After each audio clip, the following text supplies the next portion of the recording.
Hey, what's going on, everyone? Back here again for another video. Working on this 2001 Infiniti I30, which is like a Nissan in sheep's clothing. So what I'm going to be going over right now is dropping the oil pan and transmission pan, as well as removing the transmission oil filter, which is mounted to the bottom of the transmission after you drop the transmission pan. Both pans do come with gaskets now that they sell. I'm not sure about before because this old pan that I just dropped clearly has a liquid gasket that was made. The transmission pan has the same gasket as the one that I purchased. So both of them come with gaskets, and also important note to always remember that if you're reusing the pan that you drop, you have to clean off that surface as best as possible when you are reinstalling the pan and putting on whatever gasket. Because I know there's a lot of old school guys that still use all liquid gasket. I'm kind of like new school, old school. I kind of go by the books, but I was also taught by older mechanics, so I got a little bit of mixture of both. I'm definitely going to be going with the by the book method for these two, which is using both the gaskets that are included with the pans that I bought. I bought new pans. And then the only different thing that I'm going to do is I am going to use a thin bead of RTV, which is somewhere, but oh, here it is. All right, so I use this one because it's oil resistant. It states that, as well as on the packaging you can clearly see that there's a oil pan. So I'm just going to use a thin bead of this only to keep the paper gasket into place as I lift it up and screw the new screws in, and that looks like this. So it comes with another washer, and if we all know, for the people that don't know, these washers are supposed to be one-time use. Your car's not going to blow up if you don't use it, but if you get a leak, this will probably be one of the things to look at. So paper gasket for the oil pan, which looks like this. This is Felpro. Never had any issues with Felpro quality. They're pretty much my go-to. I don't even know if there's another maker of, gaskets. But for the transmission pan, that one is not paper. It's actually the rubber kind. And I know rubber is not the correct term or the technical term, but yeah, that one's rubber. So, well, it's somewhere around here. But I'm going to show you, oh, here it is. It's kind of dirty. So after I clean it up, I'm going to clean this off. But this is the gasket that came for the transmission pan. And we're going to get this cleaned off and set into place. May also use a thin bead of the RTV to keep this into place as well. But I'm not going to overload it as to, have both the gaskets conflicting with each other and adding on to the thickness. So if you would like, here, I'll show you. This is the original transmission pan. And I started doing both of these because after this car sat in the yard for 2 years on top of grass, it started rusting out the bottom. So I'll move that. If you can see here, this is a tremendous amount of rust. And I was very lucky that I got all of these bolts out without any of them breaking, as well as the drain plug. But this had started to absorb the transmission oil through the metal, and it was actually leaking. I got a little bit of puddle over the course of a couple of days, so I knew this had to go. Inside the transmission was also pretty dirty. There was also a lot of metal shavings. that was collected around the two magnets. If you can still kind of see the gray through mixing through the oil. And that is what the magnets are for. They keep all of that centered around the magnets. And when I dropped this, there was a nice buildup around the magnets that I had to clean off with multiple rags. But I kept the original magnets. A tip or a note, if you are reusing your original transmission pan, you're gonna have to clean all of this off, get it down to bare, smooth surface. One thing I will say is that this new transmission pan that I bought was not expensive at all. These pans, I mean, this is a 20-year-old car. We are 20 years, technologically advanced in production wise, so that pans like this you can get for 20-30 bucks. These are the original magnets from the old transmission pan. And for what it's worth, and for the reasons of me overhauling this car, it was a no-brainer to just buy a new pan. Not only did I not want to sit here and scrape all of this gasket off, but this was starting to rush through anyway.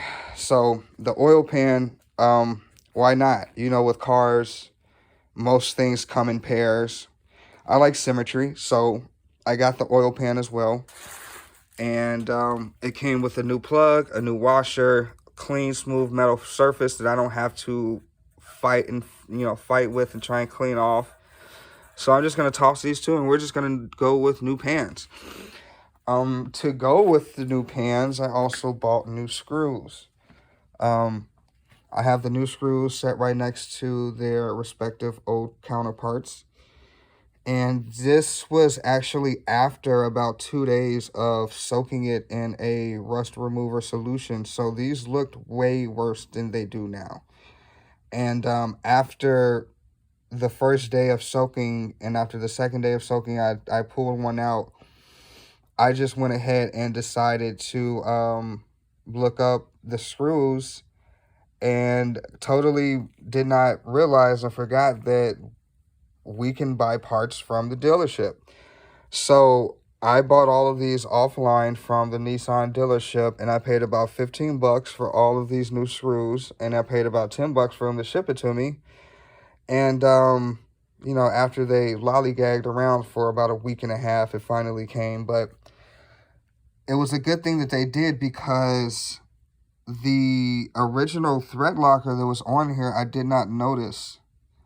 And these new screws come with thread locker already on them from the factory. So when putting the transmission pan back up, you need to buy new screws, or you need to hit these with some thread locker yourself to lock these threads so you don't have oil seeping through and coming out the bolts. And I've seen numerous transmission pans as well as oil pans, mostly oil pans, that are wet around the rim.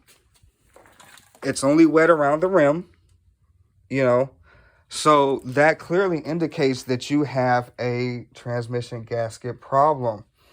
And if all of them are leaking, then that would lead me to believe that whoever put that up did not properly seal it, or did not let it set, didn't let it dry. They didn't do something, because after 20 years, it wasn't the bolts that were leaking. It was actually the metal itself underneath the transmission pan, which I showed you guys earlier. It was starting to actually come through the metal. So thread lock these guys. These did not come with any thread locker, so I'm not going to apply any. I'm going to thinly bead the oil pan and transmission pan to keep the gaskets into place. And then I'm going to hand tighten all of these bolts down. And after I hand tighten them down, I'm then going to torque them down to specifications.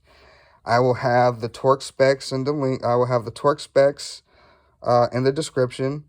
I will have the links to, well, not the links, but I will give you the part numbers for the transmission bolt and the oil pan bolt. I will also post the links of where I purchased the oil pan from and where I purchased the transmission pan from. I will then also post the links of their respective gaskets. So that way you have all the information you need to do this job once and properly and get it out the way. So I am going to now set up some light underneath the car. I'm going to jack this side up a little bit more, put it on top of a jack stand.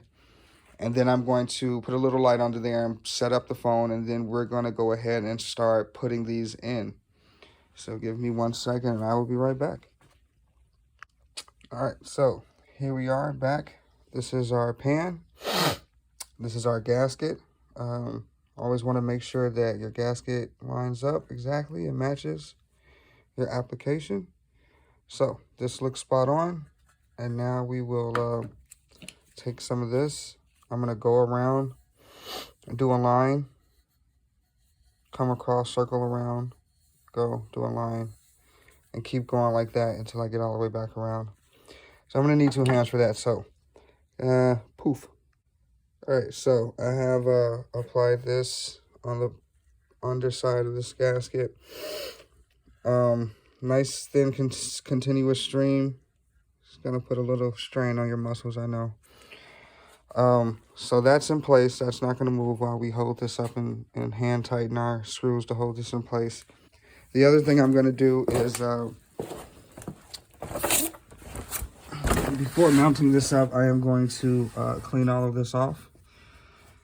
This is the old gasket, so I want my my new paper gasket to have a nice smooth surface to apply to. So I'm gonna take a razor blade here and scrape some of this off, and then maybe a piece of sandpaper, but not to do too much because you don't want anything flying up into the engine or anything like that. So I will be back once again when this is clean.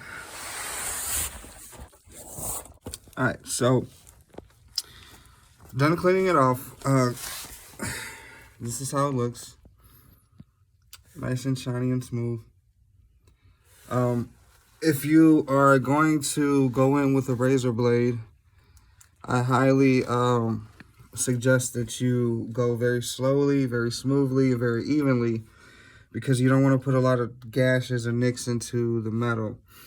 After you hit it with a razor blade, you can then go back over with a piece of sandpaper and get it down to bare metal where it's smoother. So this is about everything that came off with the blade, and then I hit it with a piece of sandpaper.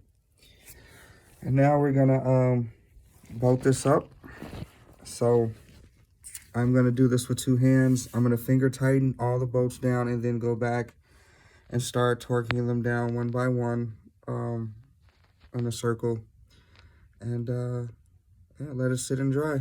At least maybe about an hour for the gasket that for the RTV that I did put on there.